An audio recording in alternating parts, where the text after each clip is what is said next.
bom dia, irmãos. Bem-vindo à nossa Escola Bíblica Dominical. Hoje, domingo 10 de maio de 2020. Domingo, Dia das Mães. Quero deixar aqui meu abraço fraternal para todas as nossas irmãs que são mães. Deus abençoe a vida de cada uma de vocês. À noite, vamos falar um pouquinho mais a respeito do tema da mãe, Dia das Mães, no mês do lar, mês da família.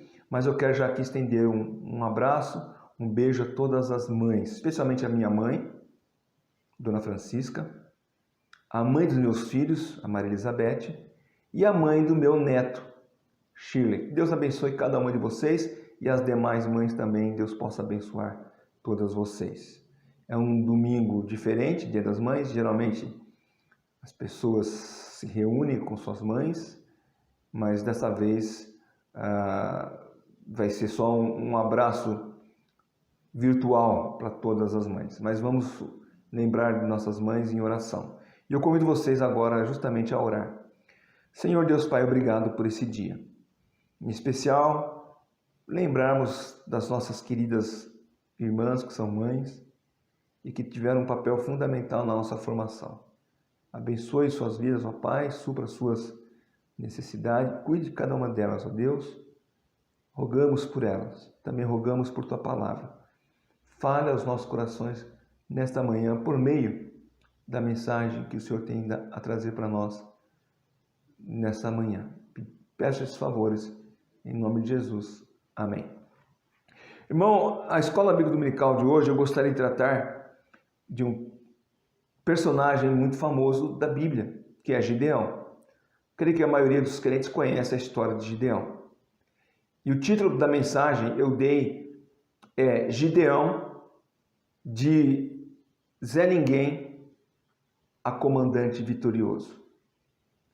Eu gosto muito da história de Gideão.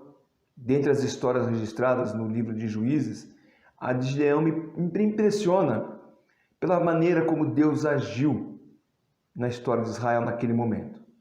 Fazendo uma pequena recapitulação do livro de Juízes, somos lembrados que naquela época Israel, após a liderança de Moisés, que tirou o povo de Israel da escravidão do Egito, e depois a morte dele, surgindo Josué como um grande comandante que liderou o povo de Israel nas batalhas para entrar na terra de Canaã, Josué também morre e Israel fica sem um líder, ou seja, não havia mais um Moisés nem um Josué.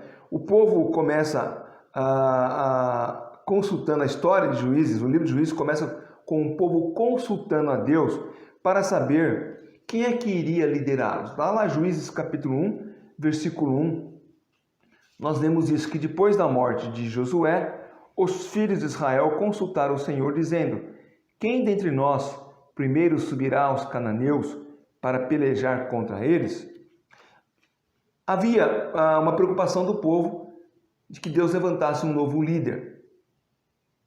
Ainda naquela época, o povo estava preocupado em saber a vontade de Deus. Isso se perdeu com o decorrer do tempo aqui na história registrada de Juízes. Mas Israel, ele não seria mais liderado por um Josué, por um Moisés, mas sim por homens que Deus levantaria, tornando-os juízes. Esses homens, sendo orientados por Deus, liderariam o povo nas batalhas contra os povos inimigos. O problema é que esse povo, com o passar do tempo, eles abandonavam os preceitos do Senhor, especialmente em dias de tranquilidade, e acabavam seguindo seus próprios caminhos. Era um ciclo de pecar, se arrepender, confessar pecado, ter a vitória dada por Deus, mas logo voltar ao pecado. O povo, ele vivia nessa situação, um ciclo após ciclo. Gideão, ele é o quinto dos 15 juízes apresentado na palavra de Deus. 2 deles não estão no livro de Juízes, está em 1 Samuel, Eli e Samuel. Alguns até acham que Sansão foi o último dos juízes, então consideram apenas 13 juízes, mas considerando Eli e Samuel como juízes, nós temos 15 juízes que durante 400 anos lideraram Israel dessa forma. Era um sistema teocrático, onde Deus, através desses juízes, mostrava o seu propósito para a nação de Israel.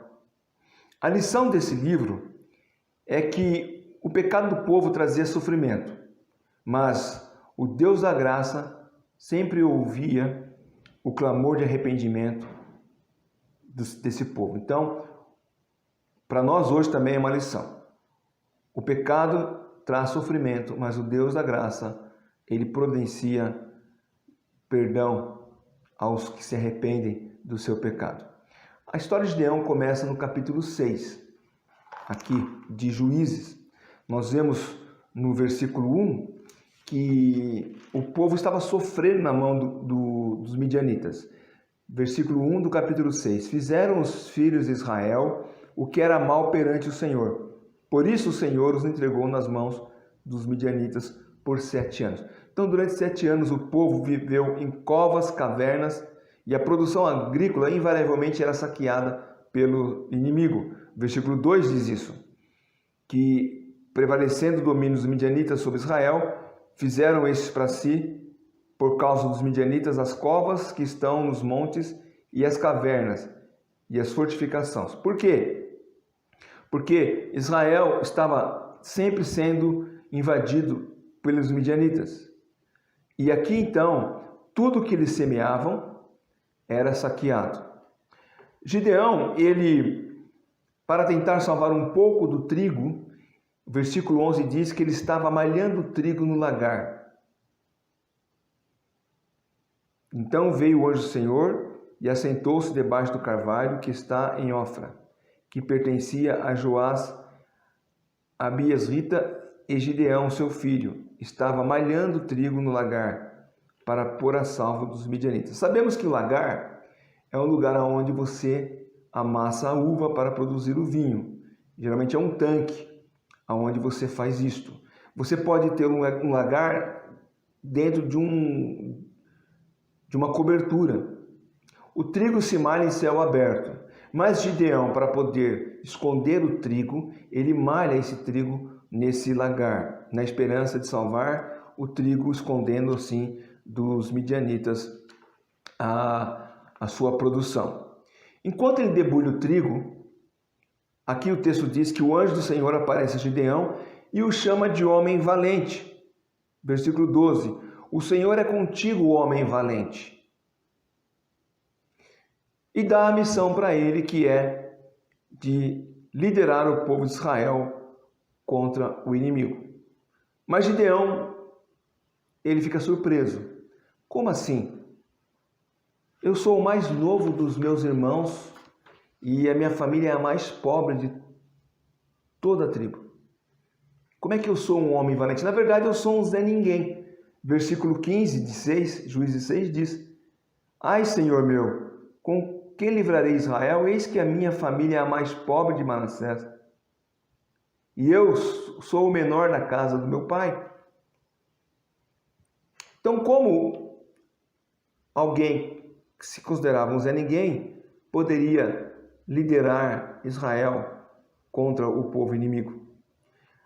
Adiantando a história, além de transformar Gideão num grande comandante de guerra, além de fazer de um Zé Ninguém um grande comandante de guerra, Deus ele orientou a Gideão a fim de que filtrasse os homens que iriam para a batalha. E nesse filtro, que começou com 32 mil homens, esse filtro reduziu a 300 homens. Capítulo 7, versículo 3.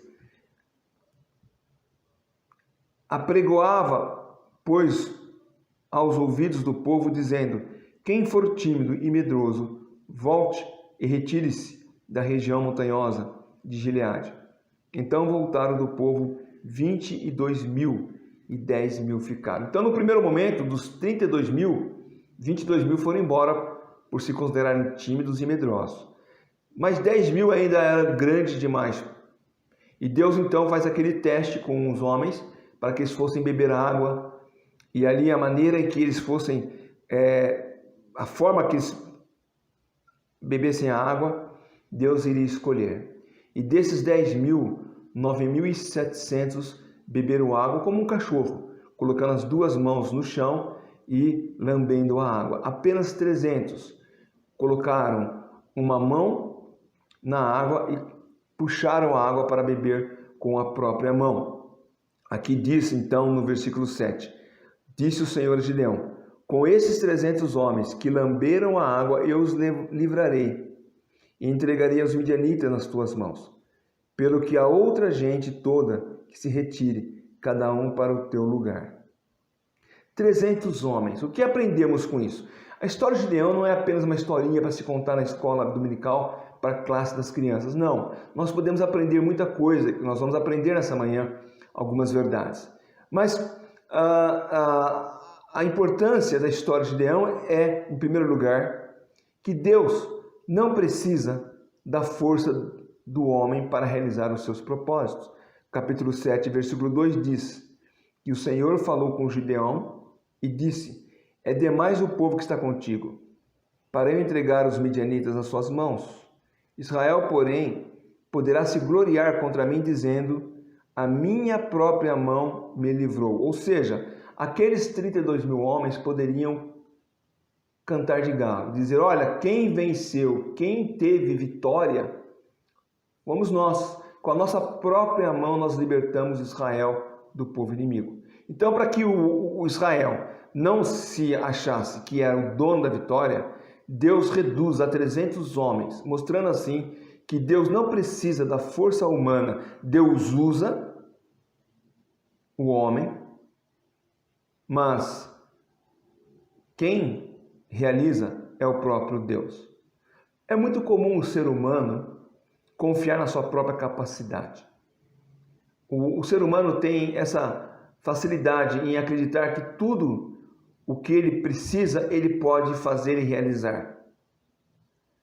Quando Golias desafiou Israel, e ali o pequeno Davi se apresentou para enfrentar ao gigante Golias, no capítulo 17, do versículo 45, enquanto que Golias estava ali gritando, esbravejando contra Israel, dizendo que não havia ninguém que pudesse derrotá-lo.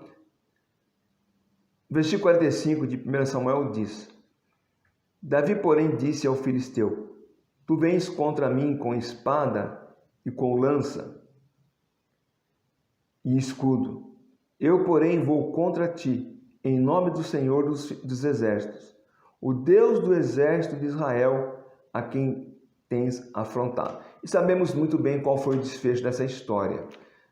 Davi teve a vitória e ele reconheceu que a vitória não era dele, mas era do Deus de Israel. Nós devemos reconhecer que nada fazemos pelos nossos próprios méritos. Somos capacitados pelo Espírito Santo para realizar alguma coisa.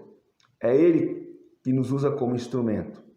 E Deus queria mostrar para Gideão e seus comandados que a vitória viria por intermédio dele, de Deus, e não por intermédio da força humana. Por isso, 300 homens com Gideão foram suficientes para que Deus pudesse acabar com o exército inimigo. Por que Deus faz isso? Por que Deus reduz um exército de 32.000 homens a 300? Por que Deus usa um jovem, pequeno jovem, Davi, para enfrentar Golias? O apóstolo Paulo responde isso para nós ali em 1 Coríntios, capítulo 1, versículo 27 e 28. Deus usa as coisas loucas e fracas desse mundo para que não nos gloriemos em nós mesmos. 1 Coríntios, capítulo 1, versículo 27 e versículo 29. Pelo contrário, Deus escolheu as coisas loucas do mundo para envergonhar os sábios, e escolheu as coisas fracas do mundo para envergonhar as fortes. E Deus escolheu as coisas humildes do mundo e as desprezadas, e aquelas que não são, para reduzir a nada as que são, a fim de que ninguém se glorie na presença de Deus. 1 Coríntios 1, versículo 29 a versículo 30. Ao escolher que não tem valor aos olhos do mundo, Deus providencia para que toda a glória seja dada a Ele, não seja dada aos homens. Uma vez que a salvação pertence a Ele, ninguém além dele é digno de ser louvado. Na obra redentora, 100% da obra é executada pelo nosso Deus, não cabendo ao homem fazer nada senão confessar a Cristo como seu Salvador e Senhor. Porque se 1% houvesse de participação humana na redenção, esse 1% colocaria em perigo todo o restante da obra de Deus. Mas é Deus quem salva, Ele salva 100%. Por essa razão, a salvação é eterna e é impossível de ser perdida, porque o homem não teve nenhuma participação nessa obra. Assim Deus agiu com Gideão e seu exército, assim Deus agiu com Davi, assim Deus age conosco. Nós não temos participação em nossa salvação, pertence a Ele, por isso toda a glória é dada ao Senhor Jesus Cristo. Gideão precisava confiar em Deus, na estratégia que Deus havia traçado, nos 300 homens que Deus havia escolhido, nos cântaros e tochas que Deus havia pedido para que Gideão levasse junto consigo. Foi assim que Gideão obteve a vitória. Em segundo lugar, nós notamos que em nenhum momento Gideão atribuiu a vitória a si mesmo. A vitória não era dele. Pelo contrário, aqui no capítulo 8 de Juízes, no versículo 7, nós lemos assim, Juízes 8, versículo 7. Então disse Gideão: por isso, quando o Senhor entregar nas minhas mãos Zeba e Salmuna, trilharei a vossa carne com os espinhos do deserto e com os abrolhos.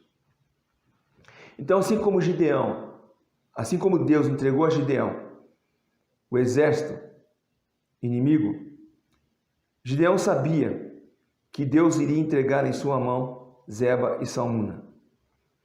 Isto mostra a sua dependência no Senhor. Embora nós vivemos uma geração onde se proclama independência, autossuficiência, a verdade é que nada somos sem Deus. É Ele quem nos sustenta dia a dia. Isaías 41, versículo 10, nós lemos assim: não temas, porque eu sou contigo. Não te assombres, porque eu sou teu Deus. Eu te fortaleço e te ajudo e te sustento com a minha destra fiel. Então nós estamos e confiamos na mão de Deus. O Salmo declara no Salmo 115:1: não a nós, Senhor, mas ao teu nome da glória. Não é a nós, mas ao Senhor da glória.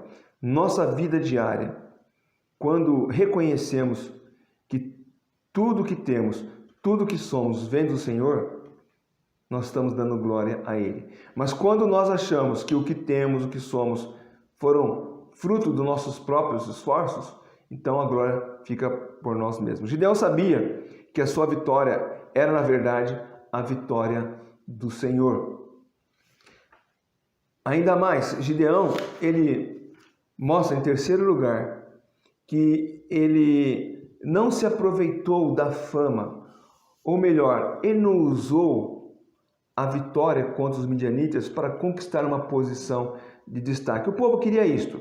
No capítulo 8, versículo 22, diz que os homens de Israel disseram a Gideão: domina sobre nós, tanto tu como teu filho e o filho do teu filho, porque nos livraste do poder dos midianitas. Ou seja, o povo de Israel queria fazer ele de rei.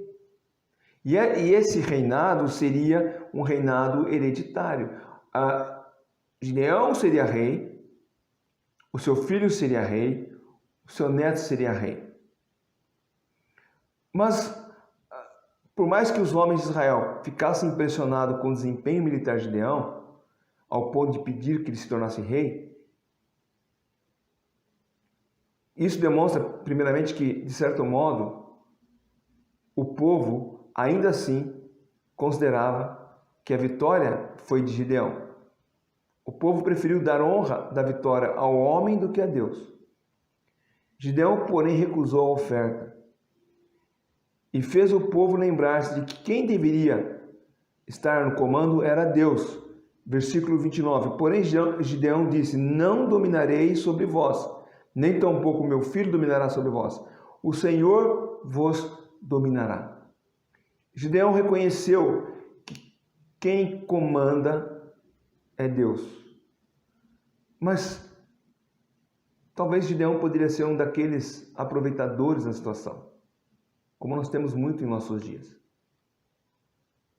Eu tive um grande sucesso, eu fiz algo tão enorme para Deus, que agora eu me coloco como o grande homem de Deus, não reconhecendo que não é nós, mas ao Senhor da glória. É triste notarmos servos de Deus se aproveitando da situação para beneficiar-se do Evangelho.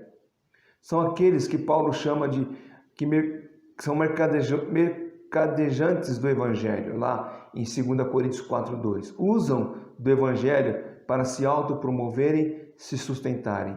Pessoas que negociam com a palavra de Deus, manipulam sentimentos e emoções. Essa semana eu fiquei sabendo de um desses que está vendendo feijão, um feijão, a R$1.000. Não vi a matéria, a Elizabeth comentou comigo, mas eu imagino que é o feijão lá do João, lá, que joga no chão e vai até o céu. R$1.000 um feijão. O que esse homem é na vida? Um aproveitador do Evangelho. Alguém que está querendo manipular as emoções das pessoas, sentimento, numa época onde estamos fragilizados. São mais de 40 dias isolados em casa sem poder sair. Imagine como é que está o psicológico das pessoas. Aí vem alguém e vende feijão a R$1.000. Não é aproveitador do Evangelho? Claro que sim. Gideão, ele não tirou vantagem daquele momento. Ele recusou a oferta e advertiu o povo, como nós lemos no versículo 23, que quem vai dominar é o Senhor. Não é ele nem os seus filhos. Então Gideão recusa, modesta e piedosamente, a proposta. Embora ele os servisse como juiz, ele não os governaria como rei. Isso seria mudar o governo de Deus, o governo que Deus havia estabelecido, um governo teocrático, numa monarquia. Então, nem os filhos, nem os netos de Gideão iriam assumir tal autoridade. Infelizmente, temos aqui uma nota triste. Embora Gideão tenha resistido à tentação de se tornar rei em Israel, ele cai na outra, quando pediu que os israelitas lhe trouxessem o ouro que foi tomado do despojo da guerra, e com esse ouro confeccionou uma estola sacerdotal. Versículo 27. O versículo 24 diz, um pedido vos farei, dai-me vós cada um argolas do seu despojo, porque tinham argolas de ouro, pois eram ismaelitas. E aí então ele pede que esse ouro seja dado, e com esse ouro, ele faz uma estola sacerdotal. Versículo 27. Desse peso fez Gideão uma estola sacerdotal e a pôs na cidade em Ofra. E todo Israel se prostituiu ali após ela. A estola veio a ser um laço a Gideão e a sua casa. Ou seja, embora Gideão tenha recusado se tornar rei, ele acaba confeccionando uma estola sacerdotal. Alguns dizem que ele usava essa estola apenas como uma lembrança da vitória que Deus havia dado ao povo de Israel. Outros dizem que ele quis assumir o sacerdócio. Seja qual for a intenção, seja qual foi o propósito de Gideão, a verdade é que, por mais honesto que ele tenha sido, ele provocou o povo a pecar. Ele criou uma armadilha, como o texto diz aqui. Uma armadilha levando ele a sua própria família a violar os mandamentos do Senhor e fazendo com que o povo de Israel caísse também na idolatria. O versículo que nós lemos fala isso. Eles se prostituíram e estavam ali então adorando aquele objeto, assim como também o povo de Israel adorou o bezerro de ouro aqui, uma estola de ouro foi objeto de adoração, caindo na idolatria. A Bíblia diz, e aqui é a lição para nós, Gideão, ele tinha acabado de rejeitar a oferta de ser rei, mas ao confeccionar uma estola sacerdotal, ele cai em idolatria. A Bíblia então diz, ali em 1 Coríntios 10, 12, que aquele que está em pé cuide para que não caia. É possível termos uma ótima experiência com Deus, vendo Ele nos livrar de algo e nos abençoar de algum modo, mas em seguida tropeçarmos e desonrarmos o seu nome. Uma vitória não é a garantia de sucesso para a vida toda. Por isso devemos estar sempre vigilantes, sabendo, conforme 1 Pedro 5,8 diz, que o diabo é como leão, só esperando o momento de nos atacar. Você pode ter testemunhado de maneira gloriosa a respeito do Senhor Jesus Cristo para os seus amigos no trabalho. Pessoas talvez até se converteram por meio desse testemunho. Mas você, voltando para casa, você tropeça em alguma coisa. Por isso devemos vigiar, cuidar para não cairmos. O que é que aprendemos com a história de Gideão? Qual que é a conclusão de tudo isto? Quais são os princípios práticos que extraímos dessa magnífica passagem? Podemos aprender com a história de Gideão que Deus pode usar quem Ele bem entender. Você pode se sentir um Zé Ninguém, como Gideão se sentia, mas Deus pode usá-lo de maneira magnífica. Do menor da casa do seu pai a comandante de guerra em Israel, como foi Davi também, o caçula da família de Jessé, se tornou rei de Israel. Deus faz isso. Nós vimos Paulo falando que Deus usa as coisas fracas, as coisas loucas desse mundo, porque para Deus, para Ele é toda a glória. Então, se você se dispor nas mãos de Deus, saiba que Deus pode te usar para a glória dele. Também aprendemos que, embora Deus possa nos usar magnificamente, devemos saber que nada somos em nós mesmos. Não devemos aguardar ou esperar uma placa de prata nos homenageando. Os homens gostam de fazer isso, né? Um irmão está se aposentando do ministério, jubilou-se e recebe uma placa de prata. Nada contra isso, a homenagem. Mas não espere reconhecimento do homem. Não espere aplausos. Quem deve te aprovar é Deus. Porque nós não somos nada em nós mesmos. O que somos, Paulo fala em 1 Coríntios 10, 15, somos pela graça de Deus. O que fazemos aqui é para Ele e não para nós. Só iremos receber o elogio, muito bem, servo bom e fiel, entre no gosto do Senhor, quando estivermos na casa do Pai. Enquanto isso, não aguarde, não espere aplausos, mas cuide para continuar sendo fiel e firme na palavra de Deus. Quando eu estava terminando essa mensagem, eu lembrei de uma história que foi contada, a história de um missionário. E eu gostaria de contar para os irmãos também, talvez alguns vão lembrar que ouviram essa história. Mas a história, e eu quero terminar essa mensagem contando essa história, conta-se de um casal de missionários que serviu o Senhor por 50 anos em campos distantes. E durante a viagem de navio, eles já estavam se aposentando, 50 anos do ministério, campo distante. Ao retornar de volta para casa de navio, eles vieram imaginando como seriam recebidos. Que tipo de honra receberiam dos seus familiares, dos seus amigos, dos irmãos da igreja, pois eles dedicaram praticamente toda a vida no serviço do Senhor. Quando o navio estava se aproximando do porto, eles viram muitas bandeiras, banda, fanfarra e uma festa preparada. Então pensaram, que maravilha, eles estão prontos para nos receber. Que alegria! Porém, quando saíram do navio, depois de um bom tempo, eles estavam na terceira classe, então foram os últimos a sair. Ao chegar em terra firme, eles viram os papéis coloridos espalhados pelo chão. Já não havia mais banda, as pessoas foram embora. Diante daquele silêncio, comentaram: a festa deve ter sido por causa daquelas pessoas de terno no navio. Vamos embora. Então foram para casa, cansados e frustrados, pois não havia ninguém para esperá-los, nenhuma recompensa sequer. E o marido ficou tão revoltado que saiu batendo a porta e disse para a esposa: eu vou dar uma volta. Pergunta aí para o seu Deus se é isso que ele tem para nós depois de 50 anos de ministério. Aquele homem andou, e ao voltar, encontrou a esposa mexendo em alguma coisa na pia da cozinha. Ele entrou e perguntou à mulher em tom de deboche: e então? Falou com o seu Deus? Se é isso que ele tem para nos dar, depois de renunciarmos 50 anos da nossa vida dedicados ao ministério? E a mulher, sem virar, simplesmente falou para o homem: falei com ele sim. Ah, é? Então o que ele respondeu? Retrucou o homem.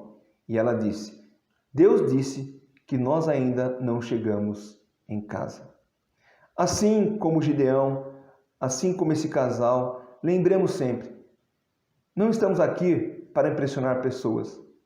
Somos peregrinos a caminho da casa do Pai. Enquanto caminhamos, devemos viver para a glória dele, esperando apenas de receber dele o elogio e não de homens. Que Deus nos abençoe e possamos, assim como Gideão, depender totalmente de Deus em nossas vidas. Vamos orar? Senhor, nosso Deus, nosso Pai, confessamos que muitas vezes queremos as glórias, as honras desse mundo. Mas ao Senhor, toda a honra, toda a glória pertence a Ti. Gideão foi um instrumento usado por Ti. Davi foi um instrumento usado por Ti. Os apóstolos, os missionários, nós, ó Pai, somos instrumentos usados por Ti, para que o nome de Cristo seja glorificado. Ó Senhor, ajude-nos a compreender isso e dependermos sempre de Ti. Não a nós, mas ao Teu nome da glória. Mais uma vez eu peço Tua bênção sobre nossas irmãs, mães, nesse domingo, Dia das Mães. E que possamos, animados, iniciar uma nova semana para a glória do nosso Salvador Jesus Cristo, cujo nome oramos. Amém.